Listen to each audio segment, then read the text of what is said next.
So I wanna do a little exercise with you. Okay. You ready? So Yeah.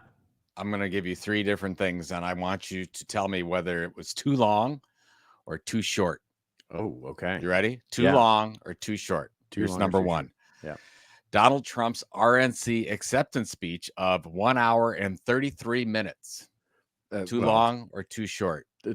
too long, but I'd almost wish that he'd gone on longer just because it was comical. The longest in history, by the Yeah. way. Second longest in history is also Donald Trump. Yeah. The Olympic Games, too long or too short? 19 days, too long or too short? Is there an Olympic? I didn't even realize there was an Olympic happening. So, okay. Come on. Too long, I guess. There's not anything you're looking forward to at the Olympics? No, 0. Well, I'm going to at least watch the opening. Okay. There's some very exciting things. You really need to get into it. Fine. Be a patriot. Fine. Be a patriot. All right, last one. Yeah. The average This Old Marketing episode, too long or too short? Too short. So, you and I are the only ones that would say too short. I know. That's it.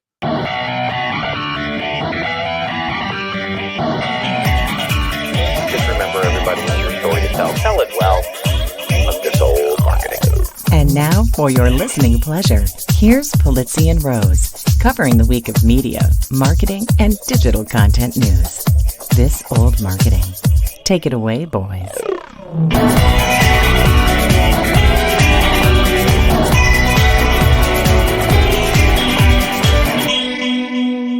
Well, hello, friends. Welcome to This Old Marketing, proudly brought to you by the HubSpot Podcast Network, the audio destination for business professionals. And I'm Robert Rose.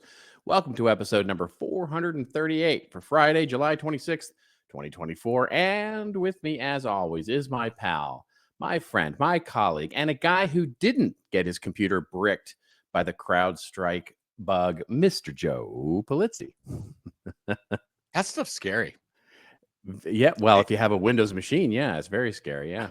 Oh, like nothing ever happens to Apple machines. They kind of don't. They yeah. So there's a guy that's called Sean. His name's Sean King, and he covers civil rights and some other issues. He's a content creator, and he had an Apple, whatever his Macintosh. I don't know any of the Macs, but he had a Mac. He was on the road. He was in Europe somewhere, and somebody broke into it while he was whatever on Wi-Fi and took everything. Yeah. Yep.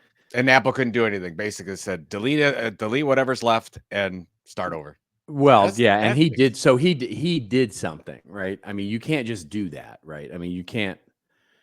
He clicked on something or went on a wrong network. No, he said that somebody remotely accessed his computer through the network, and right, but that didn't just happen. That there's more to that story. It happened because it was a Mac. That's why it happened. It's not even a little bit true. Yeah. Here I am telling lies. Yeah. My wife yesterday said that I just make stuff up. Like if I feel it's 75% true, I say it with authority, like it's a truth. Yeah. You're like ChatGPT, really. I mean, when you think about it. Yeah. If you say something with confidence, people will believe you. That is true. How silly. We have an entire candidate for election that is absolutely the truth. You can just see. I was not that I'm talking politics on here, but my mom wanted me to watch the speech, the acceptance speech from Donald Trump, and I won't watch any debate. I'm not watching any debates. I won't watch anything. But you watched that? I didn't know. I didn't watch that. I read the transcript, and I will because I keep up to date. And wow, like when you read it. And you just like look at certain statements, you're like, whoa, where did that I have to imagine where did that come from? I have to I mean, can you imagine the poor person who has to put the punctuation together for that? Like who has to like turn it into actually readable sentences? It's crazy. Well, and then half of it's not even on the teleprompter because he went off. No, that's what I mean. Yeah, not the teleprompter stuff. That probably is pretty easy to do, right? Stuff. Yeah. So I don't know if you want to talk about it, but there's been some things in the election that have changed. Some news, a little bit of news this week. Yeah, for sure. In the world of politics. Yeah. I mean, it's historic. I mean, which seems to be, we've started to sort of lose the meaning of that word historic, yeah, right? You can't say that anymore. Yeah. It's just like saying, Sunday was the historic. hottest day on record. Exactly. Around until Monday. That's and right. Now Monday was, and I'm under the assumption that it was Tuesday as well. I don't know. I only got to Monday. That's right. That's right. Every Sunday is historic because it's yet another Sunday. Yeah. Yeah. It's a little nutty, but I mean, from a marketing perspective, it looks like, and I was questioned from a marketing perspective. I'm not from a politics perspective. I think this is good. We can analyze it from a marketing and communications perspective. And on this show, I ranted more about how I thought they were doing. It was dumb. It was, what they were doing was stupid and all of that. And the communications were bad and all of that. But it looks like, we'll obviously see how things turn out. But a week in, this was a brilliant move. This was just an absolute, and the timing of it is what I'm really speaking to, right? The timing of it was perfect because they waited until after the national convention, the Republicans' national convention, to announce this, thus taking a lot of the wind out of the national convention bump, but also forcing their hand on who they picked for their VP candidate. And so and basically invalidating all their swag, right? All their coffee mugs and t-shirts and all those things. They're just like, they're kind of useless now. Well, the good news with the Trump Vance signage is you only need to change a couple letters from Pence and Vance. Yeah, that's true. That's a big savings. I mean, if you're just that's what I think. That's how I think the decision was made. It's like we have all this surplus Trump Vance. So like, how do we save the most money off it? Good. We got 3 letters right here already. So we only have to change 2. My take is, just from a marketing standpoint, as we stay on marketing. Yeah, that's right. That when Donald Trump took the lead, which he had for a couple weeks at least, maybe more, as the debate unraveled for President Biden. Donald Trump, from a messaging standpoint, has always come from behind. He's always been the underdog, and he's always treated it that way on stage. He's like really going at it's attack. And as an underdog, you can do that. Pepsi can always go after Coca-Cola. They can always just slam because Coke is the big heavyweight and Pepsi is like the underdog, and I'm just going to slam on Coke. Coke cannot do that.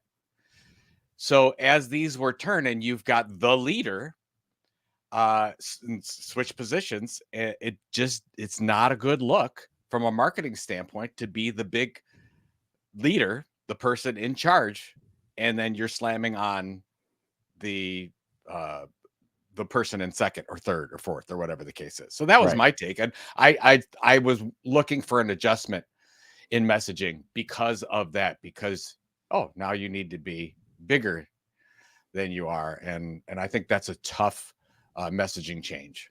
Well, and seemingly impossible for them, right? I mean, the whole anchor message of Unite was quickly forgotten. You know what I mean? It was quick. As soon as that came in the window, it was out the window. So, yeah, it's interesting, and it provides for a very different, the attacks on an old white guy, to be honest, are easy.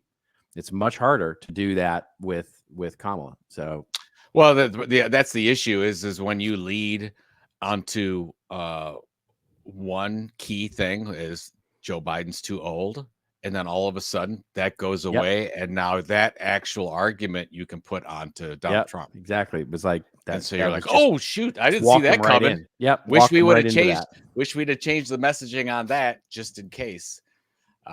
So yeah, it's I don't know. I'm not.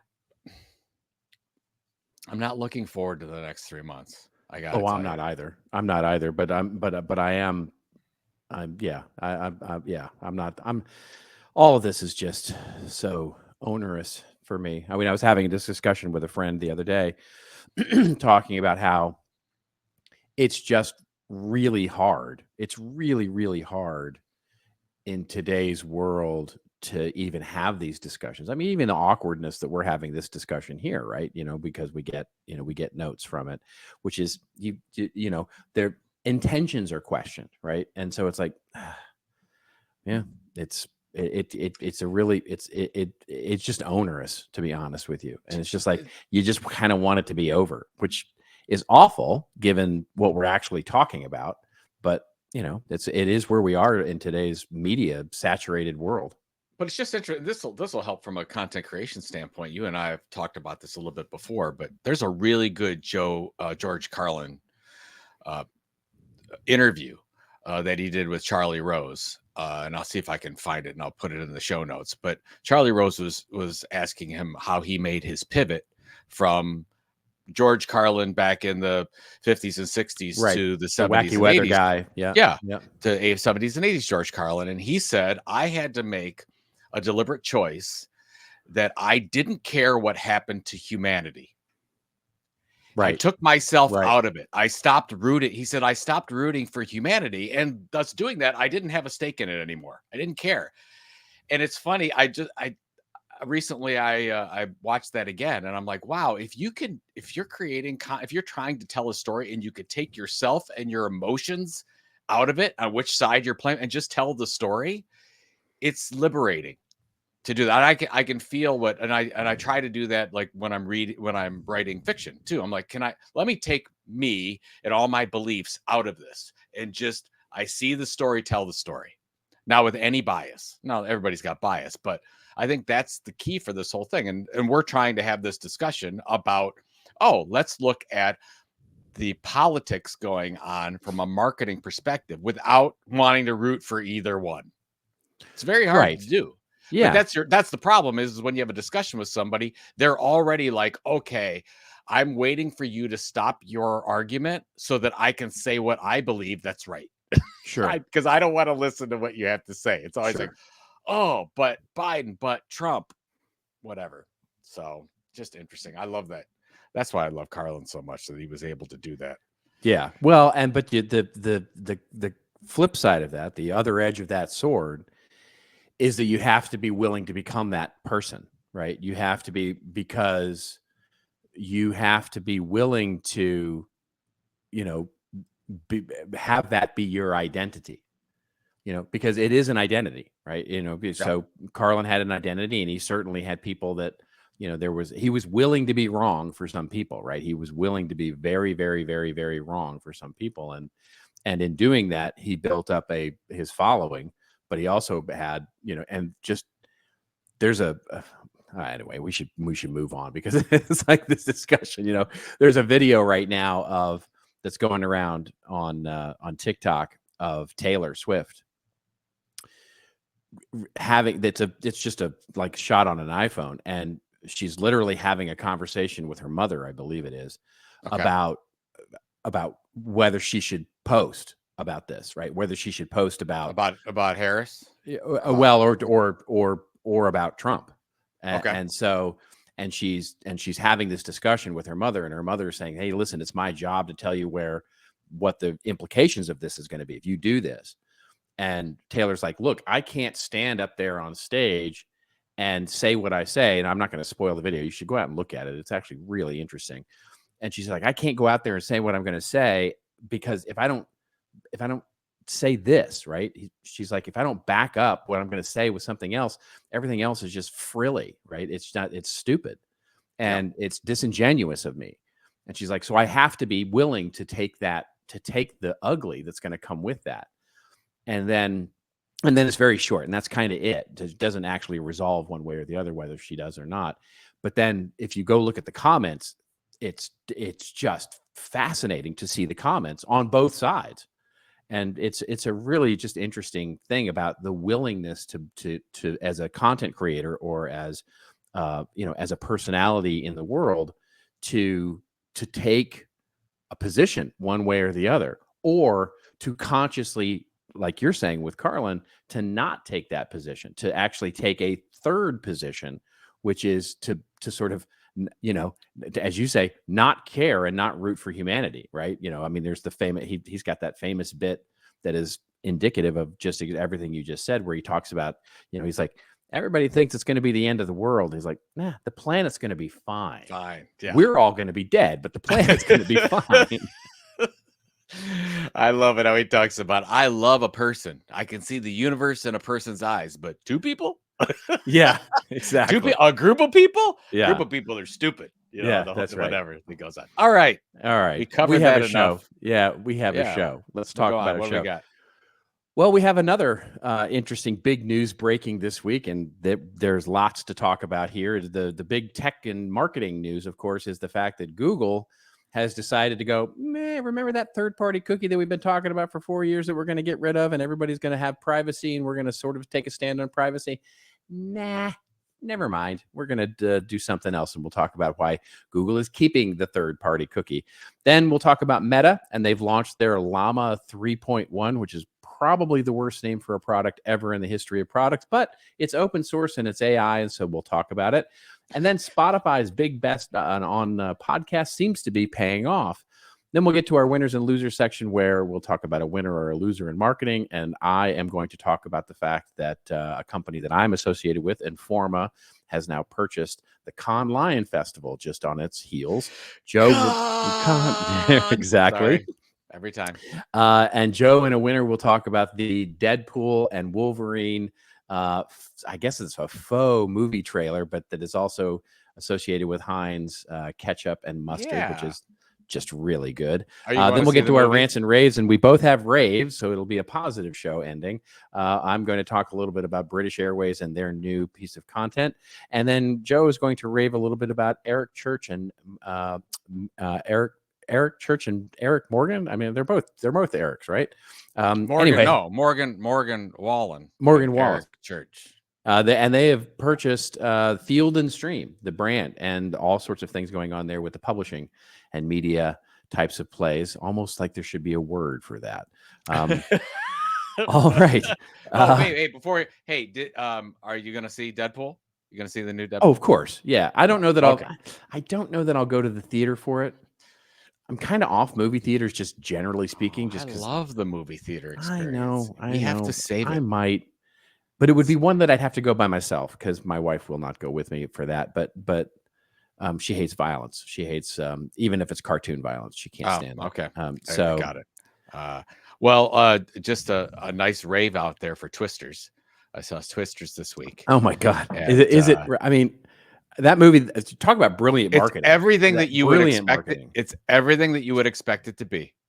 I thought it hit exactly all the notes that a Twister sequel should. I would have liked to see Helen Hunt and Bill Paxton, to be honest. But yeah, that's okay. But it's okay. No cameo, no cameos at all. No cameo. I really, really wanted a Helen Hunt cameo. I thought there was an opportunity. It was not to be, but that's okay. But I thought it was fantastic. And Glenn Powell, who is the leading man, who's having a moment for sure, he's having a moment is now on my wife's list. Oh, of course. So if we ever run into Glenn Powell, I have to go. Yeah, somewhere else. That is that. Yeah, I get it. I get it. He's a very handsome man, and I would gladly do that because he's very, very handsome. He's a very handsome, great actor. And and I know I had super fun with that movie, and I would watch it again. Yeah, well, there you go. I mean, it's brilliant marketing because it's just such a stupid concept for a movie, but then there you go. I mean, you picked that one to say it was a stupid concept. Well, fair enough. But yeah. All right. Yeah. Okay. But I haven't seen it. So there you go. You'll love All right. it. Let's go to our first story here. Big story here, which is about Google, of course, and the third-party cookie. This one, everybody's talking about it, but this one we're going to bring from Marketing Brew because they wrote a really nice article about this. And the article opens up by saying, in early 2021, Apple upended the mobile app ecosystem with a simple prompt. Would users allow an app to track their mobile behavior across apps and websites or not? called App Tracking Transparency. The feature allows users to, with a tap of a button, request not to be tracked.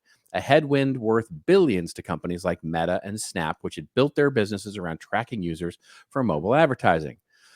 A little over 3 years later, Google appears to be taking a page from Apple's playbook. One would, we'll get into this. All right. So this week, the world's biggest advertiser shocked the industry with a blog post declaring that it would pivot away from its years-long plan to deprecate third-party cookies within the world's most popular browser, Chrome. Instead, the company detailed it will simply ask users whether or not they want them. That's also a little, anyway, we'll get more into that. Instead of deprecating third-party cookies, we would introduce a new experience in Chrome that lets people make an informed choice that applies across their web browsing, and they'll be able to adjust that choice at any time, says Google's Anthony Chavez, proposing in the post. And the article goes on to talk about how it's a bit of the history of the third-party cookie and where it's gone. And if any listener of this show or listener of mine has known that this has been an issue for me, I've ranted and raved multiple times on this show about the third-party cookie. So I have a take on this, as you might expect. But before I dive in here and maybe rant a little more, I would love to get your thoughts. Yeah, this is your expertise area. I'm going to let you run with this. I have a quick comment to make. Google's results came out this week. They were great. Of course they were. But not as great as expected. There's a little trepidation, if you will, by analysts covering them because they just dipped down a little bit in their growth. It wasn't like wanted to be 16%, it's 14%, whatever the case is. Not what it was. So when I look at something like this that comes out at about the same time, it's about money. So somebody did an analysis and have been doing an analysis for 3 long years about how Google can make more money. And this was the decision that happened because of it. So there's a revenue play here somewhere. You probably can tell me what that is, but I would love to hear your take. This is in a headline. Yes, you're correct. This is Google making a choice of money over safety, money over privacy, which should surprise exactly no one in terms of what's at the highest level. But at the heart of this is Google's inability to come up with an alternative that would please the world, right? And mostly the two tensions of the advertising industry on one side, which is basically it is basically where Google's all that milk money comes from, that side of the house, media buyers and people who are loving the fact that third-party cookies exist. Then there's the other side of that, which are the regulators. They're already under some scrutiny from the FTC and speaking of another Lena Khan, on other things. It was only a matter of time before this is going to come up. But more importantly, the British, there's an organization, and we've talked about them on the show before, that was basically every time they would come up with their alternative to say, well, here's another alternative that we could do. And by the way, we're testing, right? It's not like they weren't doing this already. We talked about this on the show in January. They put 1% of all Chrome browsers without the third-party cookie, and we're running tests on this to see. And we're coming out with blog posts like, it's okay. It's all good. We're seeing good results. You should actually, get a hold of this. And the British basically regulatory agencies were going, no. You got to do this in a way that doesn't give you a market advantage. In other words, you can't be the only ecosystem where you can use, because for them, remember, it's first party cookies, right? It's basically, if you're surfing on YouTube or if you're surfing on Google or you're in Gmail or you're in any of their other ad driven sort of things, of course you can target with there, because for them, it's all within their ecosystem. And so they would be in compliance. It's everybody else that would have a disadvantage. And so that is ultimately the thing that broke the camel's back, as it were, because I am sure that Google at some point just went, it's not worth it. right? It's not worth trying to fight this fight because they kept delaying, saying we can't get it done, we can't get it done, we can't get it done, we can't get anybody to buy into this thing. And at some point they just went, you know what? It's just easier for us to keep it and keep things as they are and ultimately see what happens in the marketplace, right? Because to your point, they can see that they're struggling a bit, right? 2% is 2%, but it's also meaningful in when we talk about the billions and hundreds of billions of dollars that are generated out of Google's advertising across the across their ecosystem. And so that's a meaningful number. So keeping it punts the ball down the road, because I absolutely don't think this discussion is over. And I think the timing of this is really interesting, because the timing of them saying, hey, we're going to just keep things, coinciding with what may or may not be sort of a tip of the hat to where the election is going. And by the way, I don't think it's a tip of the hat one way or the other, but I think it's a way to bury this news and sort of say, you know what, at some point, someone's going to force us to deal with this, right? At some point, some regulatory agency is going to force us to do this. And at some point, we're just going to be able to throw up our hands and say, you know what, you forced us into a thing. So yes, we will deprecate the third-party cookie because legislative law says we have to. And then we can tell the advertising industry, basically, sorry, the agencies made us do it. Or basically, on the other side of the coin, if they'll have the ability to only target within their ecosystem, which again protects their advertising business. So I think they looked at it and did the calculus and went, this does not hurt or help us at all. And in fact, probably just punts the ball down the field a little bit. And we don't have to think about it anymore. And is there anything that from this that marketers should be doing? Or well, it's just yes, like, hey, first, now we're just status quo? Number one, basically, this does nothing to the importance of getting first-party data strategies in order. This is absolutely, in fact, it probably raises in some way the need to get your first-party data house in order, because this is basically saying, hey, we can see the writing on the wall from a, by the way, it is not going to be like, hey, it's not going to be like what Apple did or what Firefox did and say it's opt out until you opt into personalized ads. This is 100%. It would shock me beyond shock if they made this opt in. This is going to be opt out, right? So you're going to download Chrome and that setting is going to be on unless you go turn it off. And if you look at the numbers for people who opt in, 75% basically keep their situation as it is. In other words, when Apple put out this thing, 75%, only 25% actually went on and actually, clicked on opt-in, right? You flip that around and it's exactly the opposite, right? So you flip that around and you basically make it, opt out. Only 25% opt in. So they know that if they make this, that things will stay status quo and they can please the advertising marketplace and all of that. Because they know if it just once you install Chrome or update Chrome, that setting is on, and nobody will do it. Nobody. So will a go big win it. for programmable advertising. Big market. win for programmatic advertising. Yeah. Big win for surveillance-based advertising. Big win for scraping data across multiple sites. Big win for social media. And targeting ads and retargeting ads based on your surfing habits, big win for all that stuff, which if you're in that business, God bless you, you've been making bank on it and will continue to. But the interesting thing is that what this does is totally put a wrench in the works of all those companies like LiveRamp. I mean, I don't even know what the heck to think about what LiveRamp is going to be doing these days, with their whole cookieless future and their whole solutions. I mean, they've built an entire ecosystem of products built around this, which are now kind of like, no, I don't need you.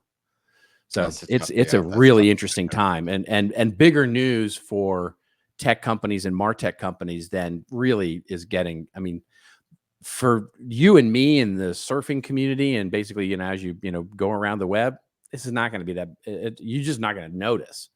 But for the tech companies that had banked on this happening, big dent in their fender. And also for advertisers, for those media buyers that are were banking on cookies being around for a while.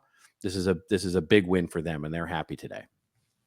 I just wish that we would all stop using the word deprecate, because there has to be a better word. I mean, you saw it in that article. It was used like 10 times. That's right. Brew. Like, why?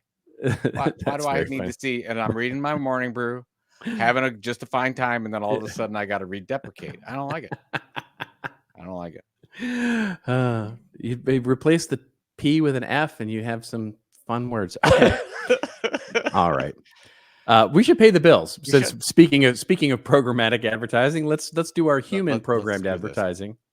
Welcome to another day trying to grow your business. Look at all these tabs. So many tabs you can't keep tabs on them. Tools for this, programs for that, and systems to manage your systems.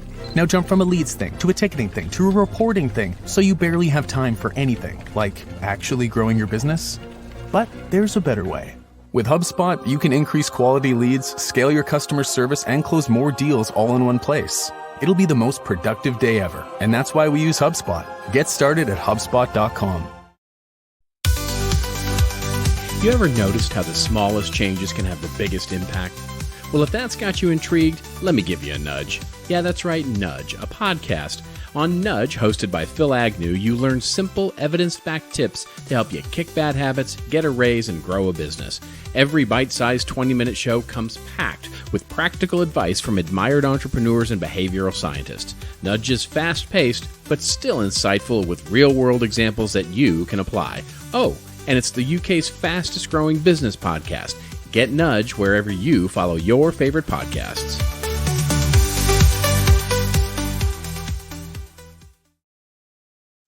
Nudge. Some nudge. God.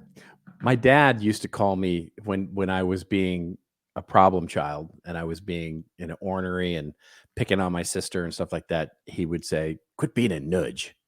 He would call me a nudge. Yeah. What is a nudge? It's like a it's like if you're being annoying, right? If you're a little kid and you're like, when you it's a real word though. Well, I don't know. I mean, it's what my dad said. They quit being a nudge. It's like when I would go to my sister and I would hold my finger right next to her head and I'd say, "Not touching, not touching, not touching, not touching." Because my mother would be like, "Don't touch your sister." I'd be like, my finger right next to her eye, and I'd be like, "I'm not touching her. I'm not touching her." And my sister, I totally could see you doing that. Yeah, I was a brat. No, I'm trying to use the word cracked in more sentences in a positive way, because I always thought it was negative. But now that if someone's cracked, it's like a good thing. They're awesome at something. This is one of the new Gen Z terms? This is a newer term, because I heard my son. He said something was cracked, and I was like, okay, is it bad or is it good? And then I'm trying to get context clues, and I said, I think it's good, so I have to ask. He says, it's kind of like fat. Somebody right? cracked at something. You're cracked at that video game. Yeah, you are awesome. You're amazing. So I'm like, okay, that's cracked. Yeah, it's a little bit synonymous with fat, PHAT from the 90s, right? Yes, basically everything as we grew up as Gen Xers, it's the opposite now. Sure, tubular from the 80s. Yeah, well, I don't know what's the opposite. It doesn't. There's no opposite of tubular, because that was a stupid word. Well, it was Valley speak, right? That was the Valley 80s speak. Yeah, totally tubular, man. Yeah, I mean, I'm sure you use that all the time. We didn't use that in Sandusky, Ohio. I still say groovy. And that's of course you do. Yeah. I love groovy, man. I love groovy. I also use the word. I use this came from this. It was early 90s, late 80s. As I started getting into computers, the young coders in those days would call something cute. And you've actually made fun of me for this before. I'll often call it, and what it means is it's really good. It means it's really like tight code, or it's really it was a really well done or well engineered thing, and you call it cute, right? So I still will use that. I'll say, "Oh, that's super cute." Yeah, and and I've been hearing that more often. I've been hearing the kids use cute. Cute. Like, well, so that everything's. I don't know. I'm just hanging on. It's just I'm in survival mode. I'm just hanging on. trying to not use these terms out of place, because then you really give it away that you're old. Not Give that- it away, give it away, give it away now. Oh, hey, I Give it away. was at the Chili Peppers concert. Oh, And well, I didn't tell you about it. I didn't tell you about it. Yeah. So they were great as always. That's my third time seeing them. Fantastic. They don't play long enough. Yeah. They played Well, they're old men now. So. They played for less than Donald Trump's acceptance. There it is. And they have so many wonderful songs that I have liked over the years. And I remember, I bought Blood Sugar Sex Magic back in 1991 or whatever it was. And I loved that album, and I loved everyone since. But to play an hour and 35 minutes or whatever the end time was, I'm like, I just felt like, especially after I came from Dave Matthews, and Dave Matthews played for 220 or 230 or something like that. I just feel like a couple more songs. Yeah, but look, Dave Matthews, I mean, let's be honest, Dave Matthews playing for 2 hours, right? I mean, he needs to play for 2 hours just so you don't fall asleep. Okay. Right? So I gotta say though, Flea and Anthony Kiedis, the lead singer and the bassist, they're still in great shape. They're still in amazing shape. Yeah. It's ridiculous. Yeah. Like Anthony Kiedis already looks fairly young for whatever he is, 60 something. That's right. And then he takes his shirt off, and I'm like, oh, come on. I mean, that's just I was unfair. feeling good about myself. Yep. And now I'm not. Yeah. Thank you, Anthony Kiedis. It's unfair. So anyway, it's unfair. All right, what do we got? All right, we got an interesting story coming out of Meta. This is AI has now been upgraded with Llama 3.1, our most capable model to date, says Meta. Basically, we'll link to their press release, which is not terribly non-technical friendly, but basically what Meta is saying here is that they're committed to openly accessible AI. And this is really the story here, is the fact that this new AI LLM, this new model, is based on the performance, at least from Meta's perspective, as good as ChatGPT 4o and others. And what they're suggesting is that this is open source, and you can basically, as a developer or anybody that wants to build on top of this, you can build on top of this and build your applications on top of it with no licensing or anything like that. The way that you have to pay. Others out there like OpenAI or any of the others. So when you think about this, and I haven't tested it yet, but I have heard Paul Reitzer on his Marketing AI podcast talk about this a bit, and he said it's pretty good, and that it's another stepping stone in terms of like all the other things have caught up now. They've all caught up to. And so the real question here, and would love to get your take on this, obviously, is, are we now, everybody's caught up and it's just going to be a matter of like which one starts to become the standard, or does very quickly here OpenAI or others introduce 5.0 or 6.0 or whatever as a in other words, have we reached sort of the plateau for evolution of AI models and what can be done? And by the way, do we care in marketing? Do we even care about this? That's good. It's good. That's an important question. That last one, do we actually care? But I would recommend, I'm just going to read a little bit from Paul Reitzer's LinkedIn page. Paul, by the way, if you don't know, is the founder of the Marketing AI Institute. MACON is coming up. You and I will both, you're speaking, I'm attending in September. But it's interesting to say, so Paul goes on and says, Mark Zuckerberg has made the strategic decision to spend tens, if not hundreds of billions of dollars in the coming years to commoditize the frontier model market and undercut the core revenue channels for Anthropic and OpenAI and the emerging market potential of Google, Microsoft, and Amazon by giving away the technology they are charging for. Yeah. Why? Because he can. It's interesting that it seems like the money that was being spent on VR, the headset, and metaverse for Meta has all moved over and is now funding Llama. And I don't know. I'm interested to see what the ultimate play is to democratize, if you will, this AI function. But really what Paul's talking about, he probably talked about it on his podcast as well. ChatGPT 5 is coming out pretty soon. And he believes it's going to blow the doors off of everything. And so you've got Meta. Everybody seems to your point, it sort of caught up. I mean, I see things out there like, oh yeah, if you're looking for writing, you really don't want to use ChatGPT. You want to use Perplexity, or you want to use Claude 3.5, or whatever the case is. Sure. It's really interesting to see how you've got this suite of tools. I don't know where we go. I don't know what marketers should do. Well, like, let me ask you. So what does a marketer do with this? Nothing. That's the No key, big deal. right? Yeah. It reminds me so very much of the early days of the web and the early days of PC computing. I mean, I remember, call it 89, 90, 91, when I saved up my money and basically bought the newest Pentium chip computer. And my wife went, well, what does it do? Like, what does it do that? And I was like, oh, you don't even understand how amazing this is. The games that you can play now, and the how much more faster, Microsoft Word or WordPerfect will run on this machine with a Pentium chip. And she was like, but does it run on the other one? And I'm like, well, yeah, but it's slower and it's not as good. And I'm like, and she's like, okay. And you know what I mean? It's like nobody but us cared, right? Nobody but us computer geeks cared about any of this stuff.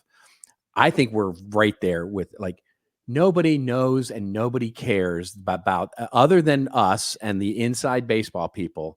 When you talk to marketers, when you talk to normal people, what they care about, does it do the thing that they want it to do, right? In other words, right now I have many of my friends who are using the app, the ChatGPT app, which is quite good with its newest release and 4.0, with the way that it does voice and you can interact with it, and very much like Siri and those sorts of things. And that's their standard now. They have moved away from Google, which is of course the 2% that we talked about in varying degree. So they've moved off of Google, and they don't even use Google anymore. They just go right to ChatGPT. I know a lot of people that do that. Yeah. And acknowledging that it isn't always right. They're like, yeah, I know it's not always right, but it's good enough. It's good enough for me. And they don't care that it's 14 billion tokens versus 2 billion tokens, or this number. They don't care, nor do they know. Do they? Yeah. The fact that Llama is out there, they don't even know what Llama is. They don't know what the open source part of it is. They don't know any of this stuff. Yeah. All they know is what's being presented to them and the things that they use every day. And so in many regards, the consumerization of this is already won by the bigger companies, the Amazons, the Microsofts, and the Googles, and the OpenAIs that are out there. And so what we're really talking now is sort of the battlefield for developers and new companies that'll build on top of these things to build apps that hopefully will break through all the noise. And it kind of won't matter until we get to something that is, that it's a little bit better. Now, Paul may be right. He knows, he's forgotten more about this than I'll ever know, but the ChatGPT 5 might introduce some amazing new things that shakes up the market yet again. I don't feel like it's gonna. It's more like, don't you feel it's more like a new iPhone release? Yeah. It's like, the camera's a little better. That's right. And right? That's right. That's kind of what I think, that the excitement, like, we really are not at that peak AI excitement anymore. It's like everyone's sort of gotten used to the idea that it's going to be embedded in everything we do. And hey, it's good news that we didn't see any of the political deep fakes and things that we were thinking we would see that would catch on fire. Like, I saw an article about that the other day. It's like, oh, hey, AI really didn't kill the whole thing yet. That's a surprise. So it's interesting. It's like, okay, well, now we got to get back to work, because it's not as game changing or life changing a thing as long term. I think it will be, but I think day to day, nobody's going to see it. I think that's true. And I think what we're seeing now is sort of the the, and again, this is changing quickly. So this could all be, moot tomorrow. But I think what we're seeing is sort of, on the quote unquote, beware or danger size of things. What I see we're seeing now is more of the, there were sort of two schools of thought. One was, oh, it's going to be so smart that it's going to replace everybody and everybody's going to be out of work and it's going to be an awful thing and nobody's going to have to, at the end of the world kind of stuff, right? The whole strawberry fields thing, right? Elon's like, an AI is going to pick strawberries and now all it wants to do is pick strawberries. So it's going to kill everybody that's not picking strawberries. So, and then you have the other side, which is the race to mediocrity, which I'm just seeing more and more and more and more stuff on, which is, sort of it is the pressure to use AI to generate content is just a race to mediocrity. And I mean, I wrote a little bit about this week, but the race to basically we're just filling the web more with just mediocre stuff, just average stuff. So that I think is more the danger these days than anything regarding, I mean, the world. Like somebody asked me yesterday about, oh, you're in the book business, Joe. Like, what's AI doing to the book business? I said, as far as I can tell, there's a couple hundred books a day that are being launched on Amazon that are just AI books, gibberish books that are fine.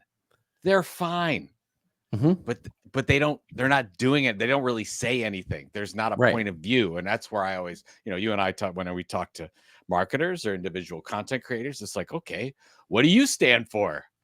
What does your audience really need? What's the mixture in between that you can come up with that maybe nobody else can? Yeah. Well, it's differentiating the human authorship, right? Is what it's really doing. It's like it's becoming a situation where human authorship is becoming sort of a badge of honor that you can place on it, right? So it's like I can put my face and my my left hand up and say, this is me. This is all me. And that's a bit differentiating from, so it in many ways, it becomes sort of the reverse, right? We're not trying to locate or identify that which has been created by AI. Rather, what we're doing is we're differentiating on that is certified human. And I think that that will be the trend, I think, for the coming year, let's say, just to put a time horizon on it. And we'll see what happens. We'll see if the sort of, I mean, agency is the big thing, right? Basically adding agency to this whole thing is the real, in other words, having it do stuff, right? And we'll see what Apple comes out with the sort of replacement for SIRI and see if that, see if that actually changes the game. I can't wait. It's going to be so fun. Yeah. All right. Very quickly here, let's move on to our next story here, which is about podcasting. And coming directly to us from the newsletter from our friend Simon Owen, who, by the way, just if you haven't subscribed to Simon's newsletter, it's a great one. He's sort of an annoyingly clever writer on all things media. And so, the headline here is basically Spotify's big bet on podcasts is paying off.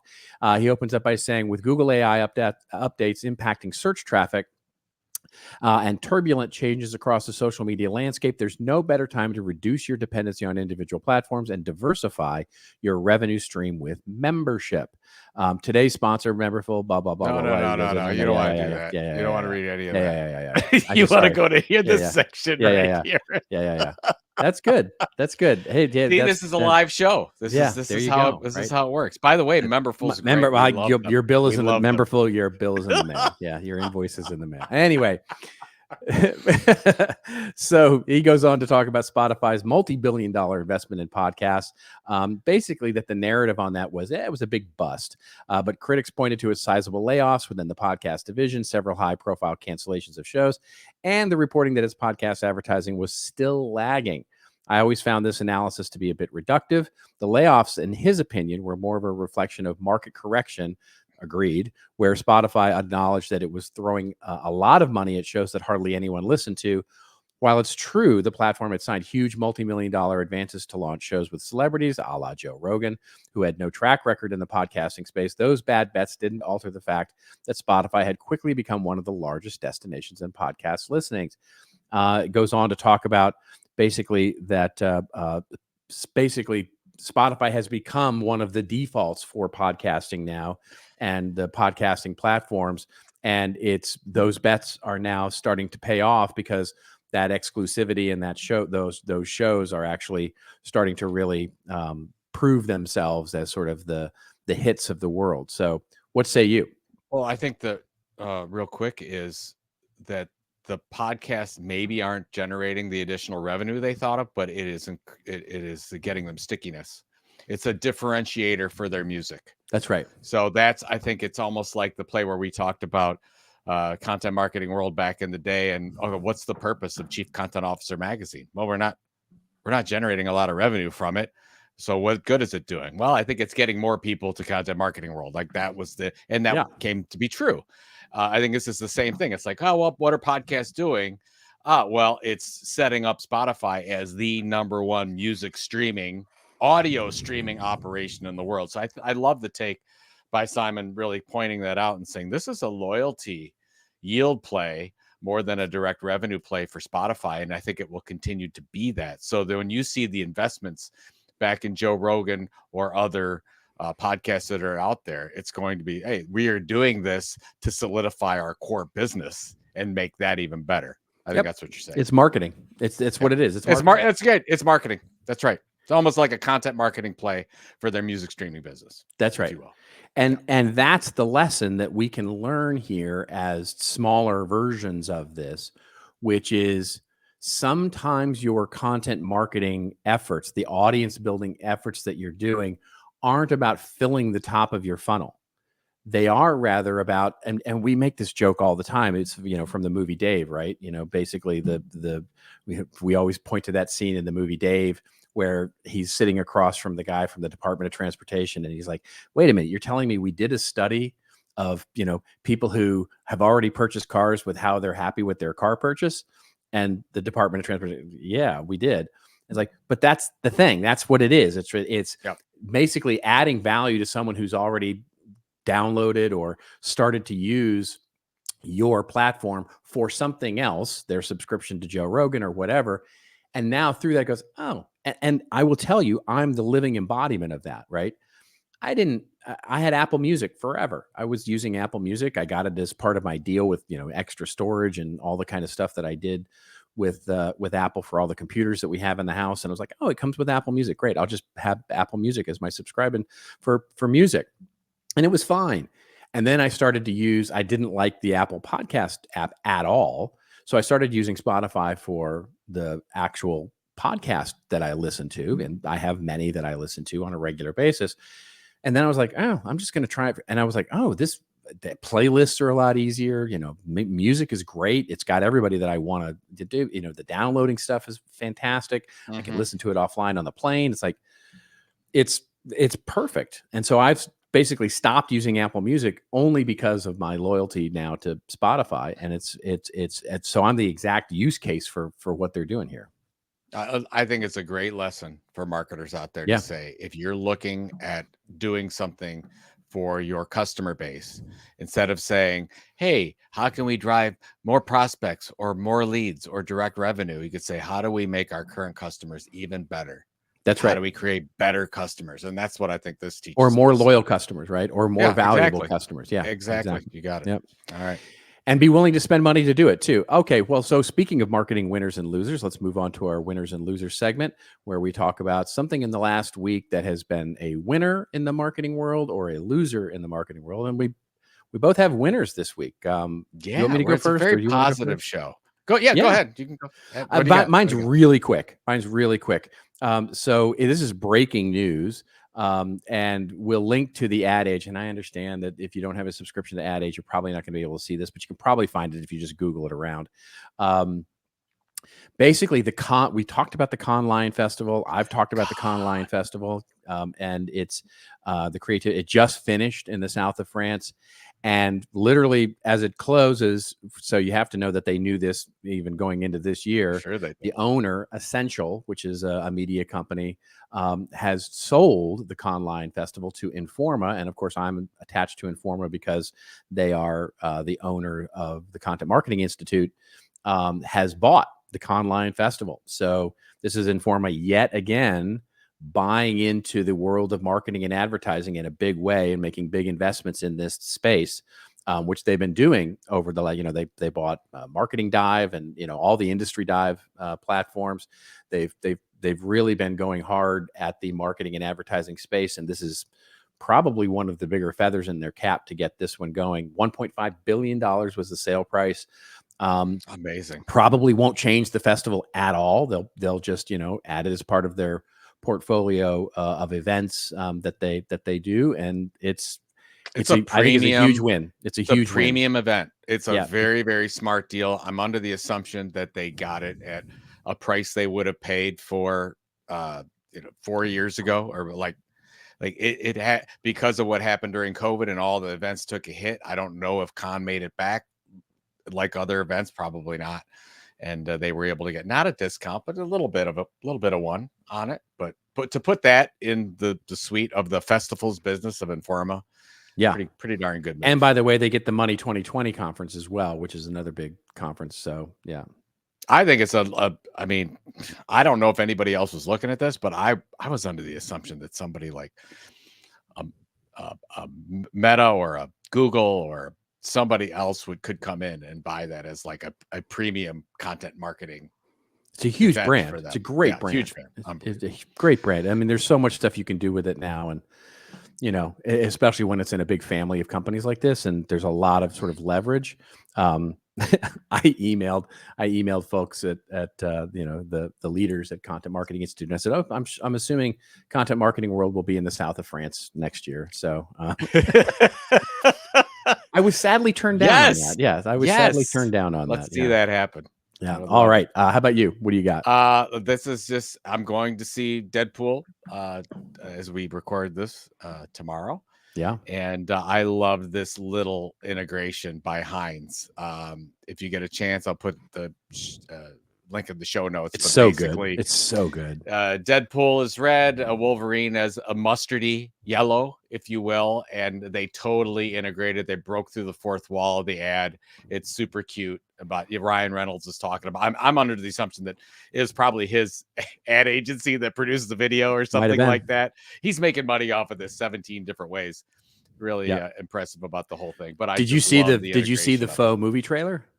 Oh, with Heinz and that's exactly and it's linked in the show. Yeah, it's really cute what they do with the whole thing. So just whoever, whether it was Ryan Reynolds Group or another agency, or whether it was Heinz that said, "Hey, these colors line up pretty good." Yeah, there's got to be something there. There's a tie in here for sure. Really, really amazing about the red and yellow.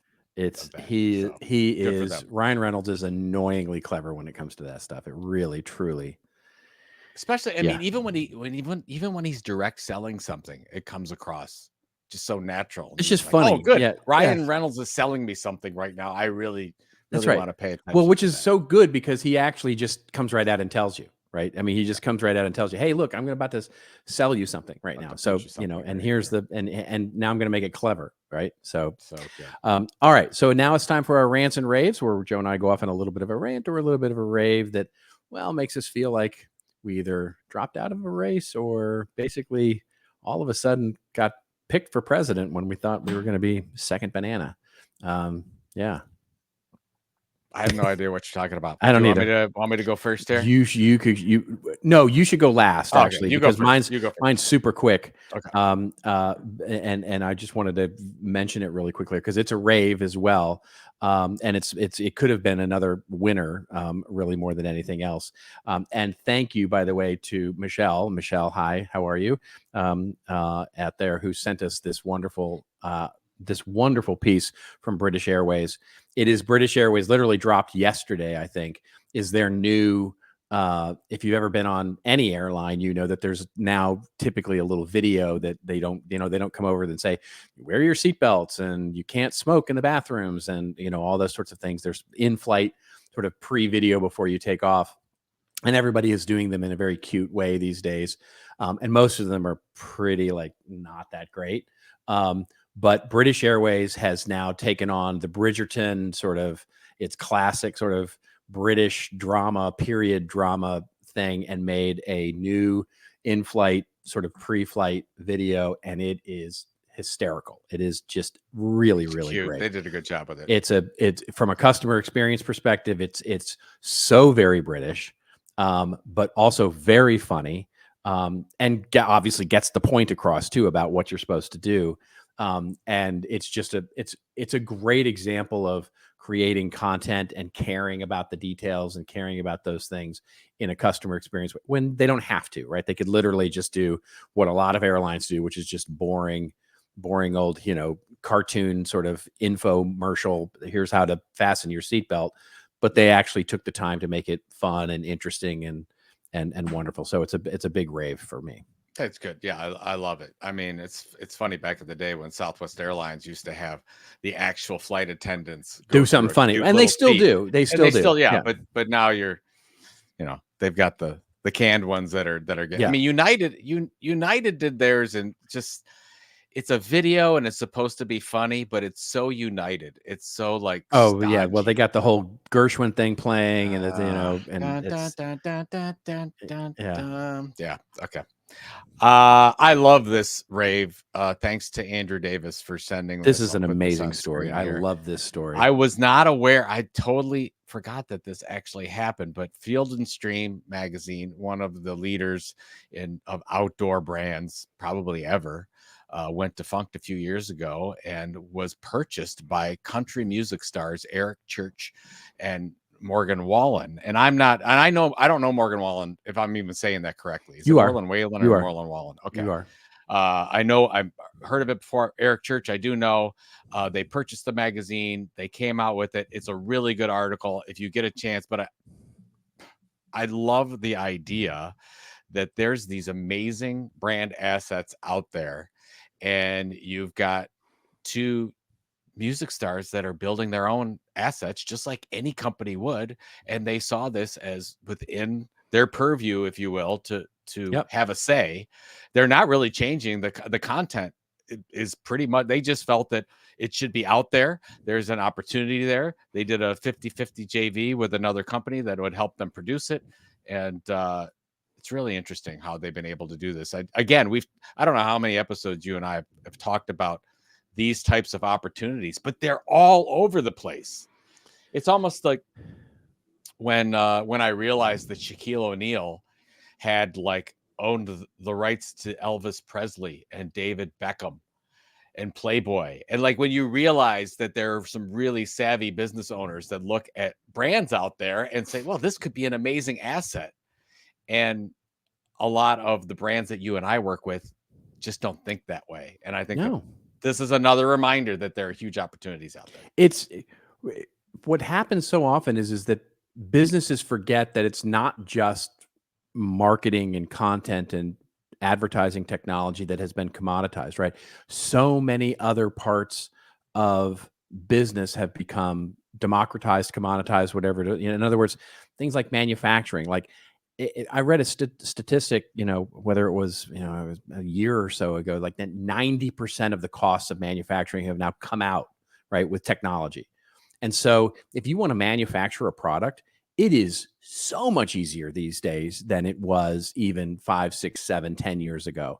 If you want to distribute, build a restaurant, but the thing that's hard is brand recognition. That's the hard part, right? Yeah. And so if you have a nostalgia brand, like Field and Stream is totally a nostalgia brand, right? It is absolutely a brand that a very, very specific segment and age, like the young Gen Z doesn't know Field and Stream, right? But the Gen X and maybe some of the sort of elder millennials, they do know Field and Stream, and they certainly know Field and Stream from if they're fishermen or they're outdoor people or they're whatever it is.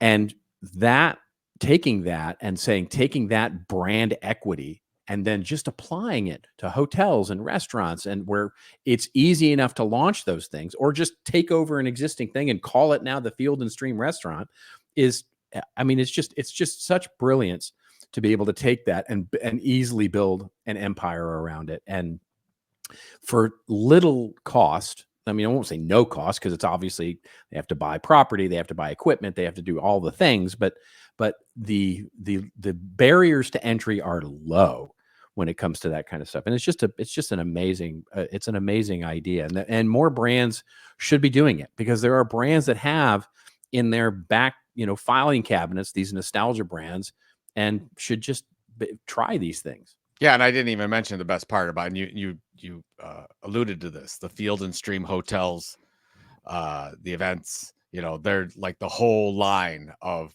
branded content pieces that they're putting out there is really impressive. They're not just saying, "Oh, we're going to do the magazine." Yeah, they're not just saying we're going to do a magazine. They're actually going to take that brand and extend it to all these other things. And that was the big part of the deal, right? Yeah. Was they didn't just acquire the magazine rights, they acquired the retail rights to it as well. So now they can do clothing. They can, I mean, it's brilliant. Unlimited. It's brilliant. Such a great thing. Yeah. All right. What do you got? What do you got this week? Well, we're going to continue our summer of amazement. As my wife and I we're taking some friends with us to Philadelphia next week, and we're going to go see Arsenal play. Our favorite English Premier League team. So we're excited about that. We're going to enjoy Lincoln, your favorite stadium, Philadelphia Eagles, Lincoln. I think it's Lincoln Financial. The Link, Field, or Lincoln as Field, they call it, the Link. Whatever it is. I know you love Philadelphia, so. Well, I know you know. I mean, the city's fine. Just the people in it have problems with. Yeah, you can't separate the city of Philadelphia and the people. You can actually. You can and should. Yeah. That's like say, the earth and humans. Right. Well, what do you got back to my George Carlin? Right? Yeah, exactly. Exactly. What do you got going on? I am busy with work. I am off to Las Vegas this weekend, of all things, to celebrate a friend's birthday who's never been to Vegas before. So we're doing hashtag all the touristy things in Vegas this weekend. Good for you. And much to my, because as much as I don't love Vegas, I dislike the touristy parts of Vegas even more. And the same goes for my beautiful bride. But we will both be we will be thinking about it, and we will be thinking about all the wonderful things that we can do to support our friend and her wonderful birthday, and have a good time and go see shows and do all the hashtag all the Vegas things. I'm sure you have a great list, but make sure you do the Slotzilla zip line down Fremont. I want you and your bride. You should both be doing that. It's amazing. What is it? On Fremont Street downtown. Okay. You start and you take a zip line all the way down through downtown. It is absolutely worth it. Do it at night if you can. Let me know how it goes. I can guarantee you now, spoiler alert, it will not be happening. I want pictures, man. Yeah. Come on. It will not be happening. It will not be happening. All right. Well, that's it for this episode. Thank you so much for hanging around this long. And by the way, we're going to see you again next week with another regular episode of our favorite show. It's not too long. And before we see you again next week, just remember, everybody, it's your story to tell. Tell it well. We'll see you next week on This Old Marketing. Hey, thanks a lot for making it this far in this week's episode, and thank you all for being a part of This Old Marketing. You can check out all the show notes of what we talked about today at thisoldmarketing.com, and it's also where you can leave us a review or a voicemail. We need those reviews and comments on whichever platform you follow us on. And if you haven't followed the podcast, please go do that and make sure you catch the latest and greatest episodes every Friday morning. We're on Apple and Spotify and all your other favorite podcatchers, of course, but we'd love it if you went over and subscribe to us on YouTube. That's right, YouTube. youtube.com/@thisoldmarketing. We'll see you again next week, folks, with another episode of This Old Marketing.